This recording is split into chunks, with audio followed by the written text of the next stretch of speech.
En este vídeo vamos a hablar del catabolismo anaerobio, es decir, la forma en que obtienen energía aquellos microorganismos, porque son fundamentalmente microorganismos, que no utilizan el oxígeno y por lo tanto no utilizan la respiración celular.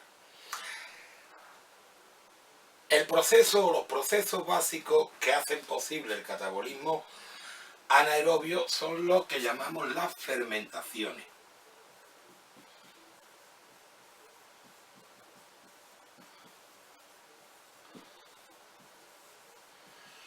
Y digo fermentaciones en plural porque hay varios tipos, aunque nosotros ahora solo vamos a hablar de dos de ellas, la fermentación láctica y la fermentación alcohólica.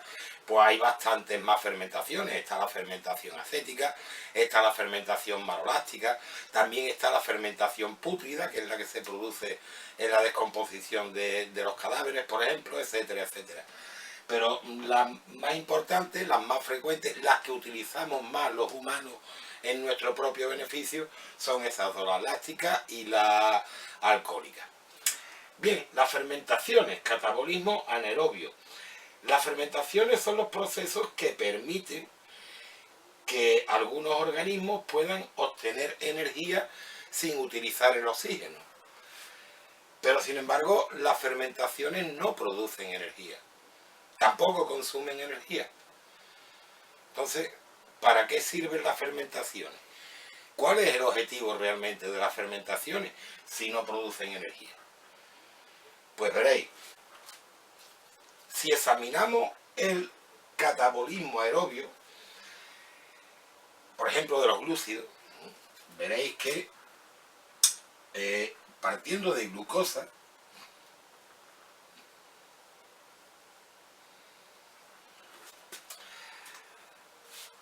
mediante, o partiendo de un lípido también, sería lo mismo, mediante la glucólisis ciclo de Krebs, lo que vamos a hacer es oxidar esta glucosa,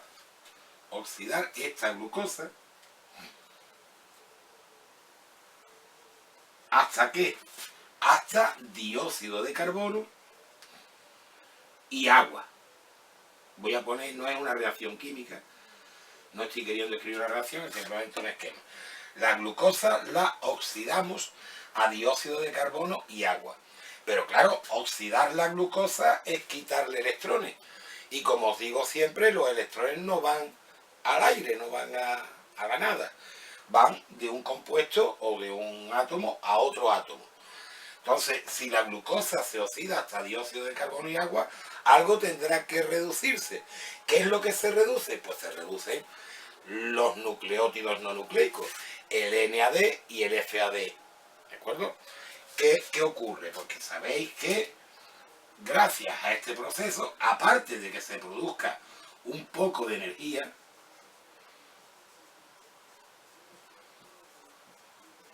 cierto, realmente lo que se oxida la glucosa y lo que se va a reducir, es decir, el aceptor de electrones son el FAD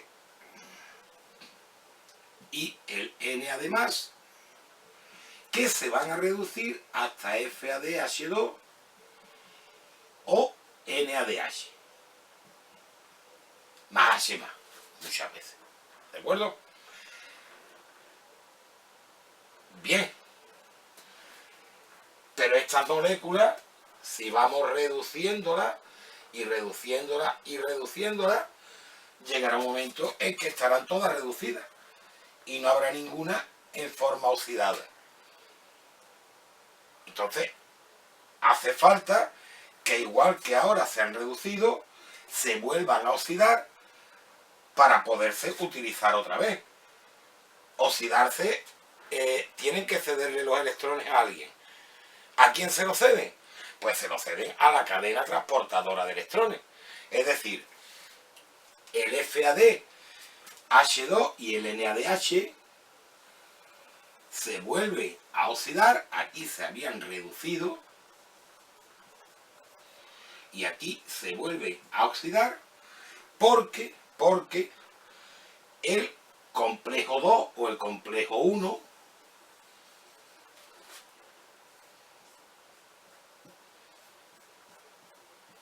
que estaban oxidados se reducen.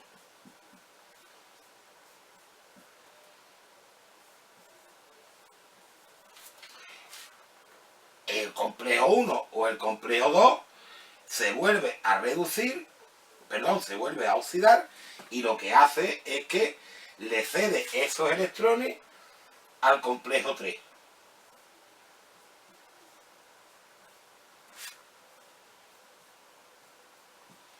Que estaba oxidado y se reduce. Acordado que esto ya lo expliqué.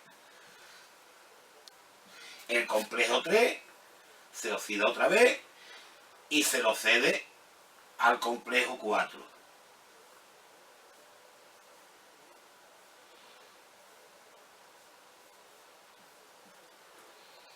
Que estaba oxidado y se reduce. Y el complejo 4 se lo cede al oxígeno, que se convierte en agua. Entonces, al final, los electrones, como os digo cuando os expliqué esta parte de la cadena respiratoria, empiezan en la glucosa, pero terminan en el oxígeno, que se reduce hasta agua. El oxígeno, evidentemente, hay que ir reponiéndolo continuamente, porque si no, igual que todo el FAD o el NAD se reducía, pues todo el complejo 4 acabará reducido. Entonces hace falta que el oxígeno tome esos electrones, se reduzca hasta agua para que el complejo 4 se vuelva a oxidar. ¿Qué ocurre si no hay oxígeno? Que es la pregunta que os hice. Pues veréis, si no hay oxígeno, esos electrones seguirán por la cadena hasta llegar al complejo 4 y lo reducirán. Y como no hay oxígeno, se quedará el complejo 4 reducido.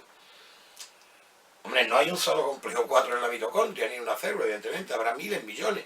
Pero poco a poco se irán quedando todos reducidos. Cuando todos estén reducidos, los electrones que vienen del complejo 3 ya no podrán pasar al complejo 4, luego se quedarán en el complejo 3, que se irá reduciendo y reduciendo, y cuando esté todo reducido, pues quedarán en el complejo 1, en el complejo 2. El final es que el último eslabón de la cadena es lo que lo bloquea todo, porque es el que hay que ir reponiendo continuamente. Evidentemente nuestras células no pueden reponer ni el FAD, ni el NAD, ni ninguno de los complejos a la misma velocidad que reponemos el oxígeno, que lo reponemos continuamente mientras respiramos, ¿verdad? Y se está transportando continuamente al oxígeno a las células para que pueda seguir la cadena. Si cortamos el oxígeno, la cadena se va quedando, digamos, se van llenando de electrones todos los complejos, y al final el FAD y el NAD quedan en forma de FADH2 y de NADH, y la glucosa no se puede oxidar hasta dióxido de carbono y agua, porque no hay nadie que acepte esos electrones que se le están quitando. Precisamente para eso, los organismos que no utilizan el oxígeno, que evidentemente no van a tener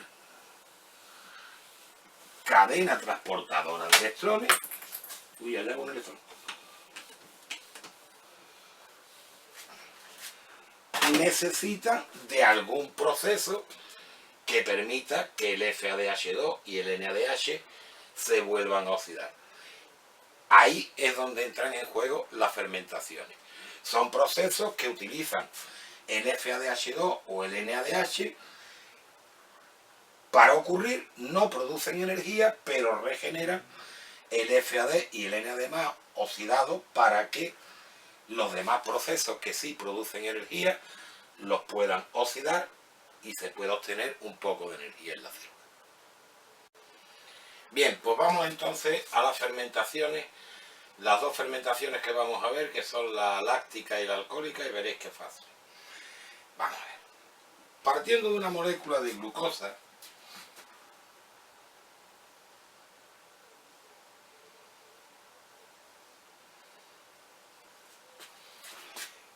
mediante la glucólisis,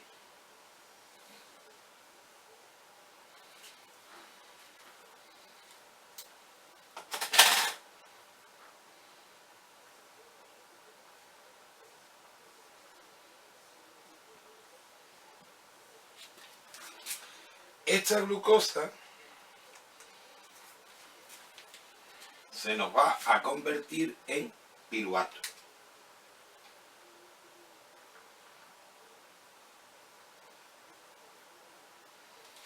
¿De acuerdo?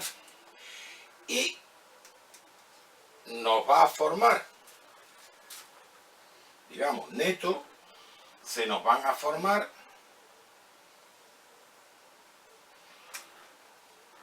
dos ADP, dos ADP que se convierten en 2 ATP. Primero se consumen 2, luego se producen 4. Se producen 2 moléculas de piruvato, efectivamente, y además los electrones se van a acumular en el NAD+,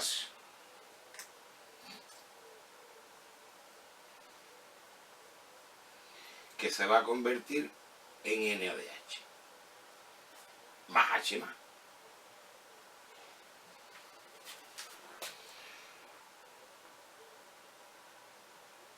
Bien, entonces tenemos el problema que os decía antes. Tenemos que recuperar este NAD+ para poder seguir obteniendo ATP, aunque sean 2 nada más, pero algo es algo, de la glucosa. Porque si el NADH no se vuelve a oxidar, este proceso no se puede dar. En la respiración celular, el piruvato se descarboxila y luego entra en el ciclo de Krebs. Pero en el ciclo de Krebs se produce muy poco ATP y se produce mucho NADH y mucho FADH2, con lo cual no es rentable. Es decir, si lo que queremos es no gastar NAD+, el ciclo de Krebs gasta mucho NAD, mucho más NAD+ y mucho más FAD de lo que la energía que produce. Entonces, el proceso es la glucólisis nada más y se queda en piruvato, que es mucho más corto, produce nada más que 2 moléculas, que no lo había puesto, son 2 moléculas de NADH, gasta 2 NAD+ nada más, produce 2 ATP y se queda en piruvato. Bueno, pues en la fermentación láctica lo que va a ocurrir es que este piruvato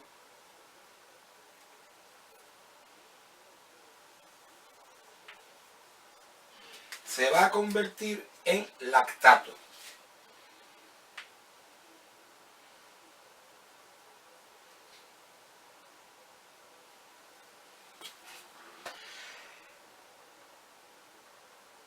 El piruvato es así.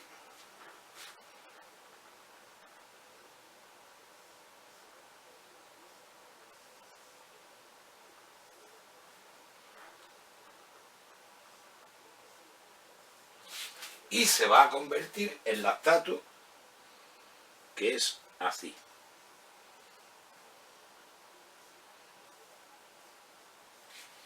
Bien. Fijaros, esta reacción la hemos visto unas cuantas veces ya en el metabolismo, solo que la hemos visto al revés. ¿Verdad?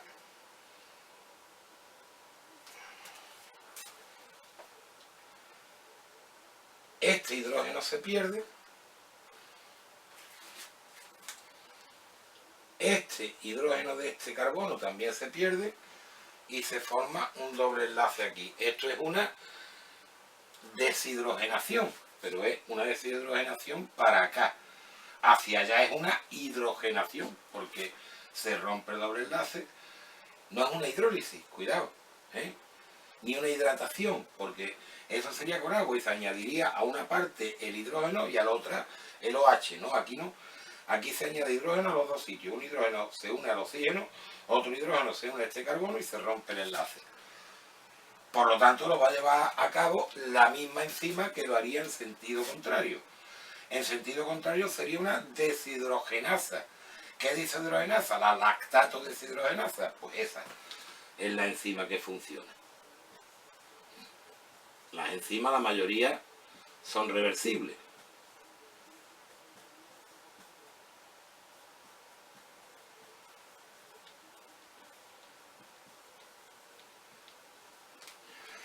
En sentido contrario, esta reacción consumiría NADH más H más y lo oxidaría a NAD+. Pues eso es exactamente lo que hace. Dos moléculas de NADH más H más se oxidan a dos moléculas de NAD+. Y así se recupera el NADH para que la glucólisis pueda seguir funcionando. ¿Entendéis? Esta fermentación la llevan a cabo muchos microorganismos. Los más conocidos, los más habituales, los que utilizamos los humanos, es el Lactobacillus, que es el que se encarga de producir el ácido láctico que llevan todos los productos lácteos, el queso, el yogur. Por ejemplo, el Lactobacillus, que la especie depende del producto. El Lactobacillus que se utiliza para fabricar queso se llama Lactobacillus casei. El que se utiliza para hacer el yogur, que es muy gracioso, se llama Lactobacillus yogurtis. Y así los hay de varios tipos, según lo que se vaya a fabricar con ellos. Pero no solamente los microorganismos, seguramente ya lo habréis escuchado, nuestras propias células son capaces de realizar la fermentación láctica. Entonces, cuando hay poco oxígeno, echan mano de la fermentación láctica para regenerar algo de NAD+ y obtener una energía, digamos, de emergencia solamente con la glucólisis. Evidentemente una célula tan compleja como una célula eucariota no puede sobrevivir solamente con fermentaciones, y por supuesto un organismo tan complejo como el nuestro o el de un metazoo, es decir, un animal superior, pues evidentemente tampoco. Pero sí lo realizan como, digamos, energía de emergencia. Entonces, fermentan el piruvato, se fermenta el piruvato en las células musculares cuando no hay oxígeno y se produce ácido láctico y se regenera el NAD+. Esto tenía la leyenda negra del ácido láctico, al que se le echaba la culpa de las agujetas, ¿no? Porque claro, el lactato, si toma el protón, el lactato es CO menos, pero si toma el protón, se convierte en ácido láctico que no está disuelto, precipita. Y precipita formando unos microcristales que se pensaba que eran los que dañaban las fibras musculares. Claro, si estás produciendo una sustancia que cristaliza, tienes cristalitos en los músculos, pues eso te duele. Y por eso decían que tomando agua con azúcar se quitaban las agüetas. ¿Por qué? Pues porque estábamos, se suponía, aportando la energía necesaria para que la lactato deshidrogenasa funcionara al revés y eliminara ese ácido láctico. Pero no es así. El pobre ácido láctico no tiene la culpa de nada, porque claro, el lactato puede tomar el protón y convertirse en ácido láctico, pero a un pH por debajo de 3. Y nuestro pH es de 7, 7,5. Con lo cual a ese pH es imposible que el ácido láctico precipite. Las agujetas no son más que micro roturas de las fibras musculares que, igual que cualquier otro material, si se esfuerza, pues se rompe y se estropea, ¿no? Pues esa es la fermentación láctica. A continuación, la alcohólica. La fermentación alcohólica es muy parecida. Igual que antes, la glucosa mediante glucólisis va a producir dos moléculas de piruvato, va a rentar 2 ATP y se van a consumir 2 NAD+. La fermentación alcohólica la realiza, en este caso, el microorganismo que utilizan más en industria es un hongo, es un Saccharomyces, es una levadura, y la levadura famosa del vino, de la cerveza, también del pan. Y realiza una fermentación alcohólica porque el producto final es un alcohol, el etanol, alcohol etílico. En este caso, el piruvato, que como vimos antes tenía esta forma,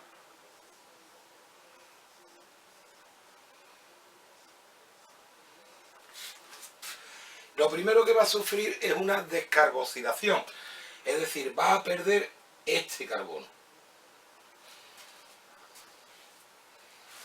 y va a quedar así. Esto es acetaldehído.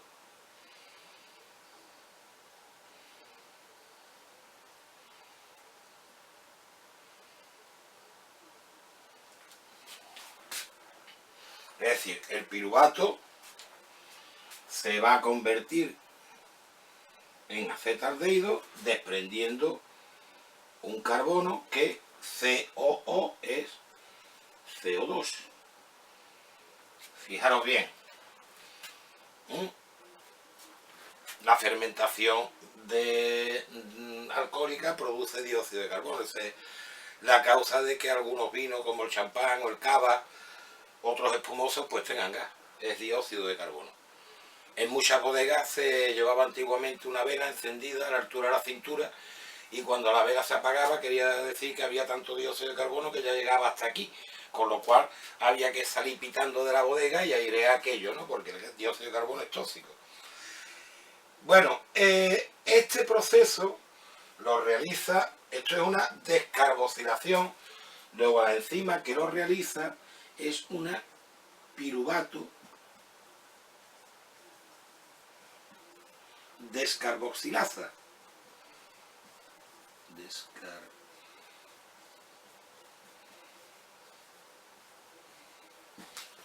Esto ni consume ATP, ni produce ATP, ni poder reductor, ni nada.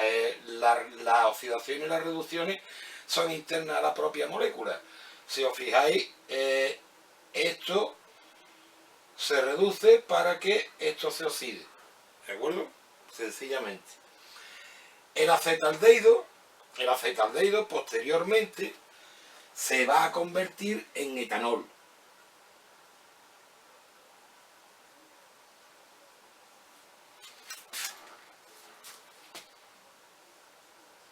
El etanol es muy parecido al acetaldehído,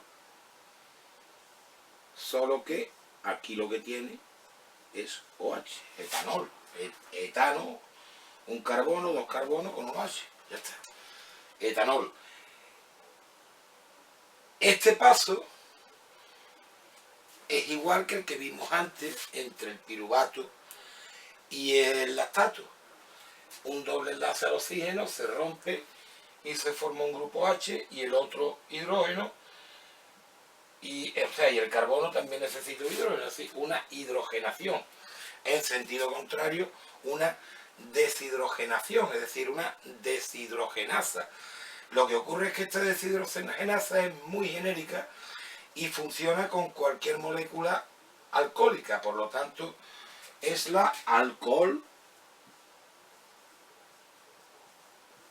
deshidrogenasa.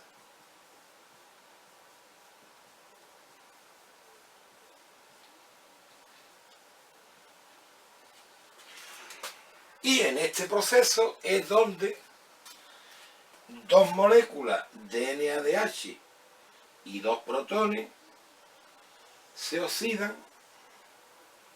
Uy, me he ido a otro lado.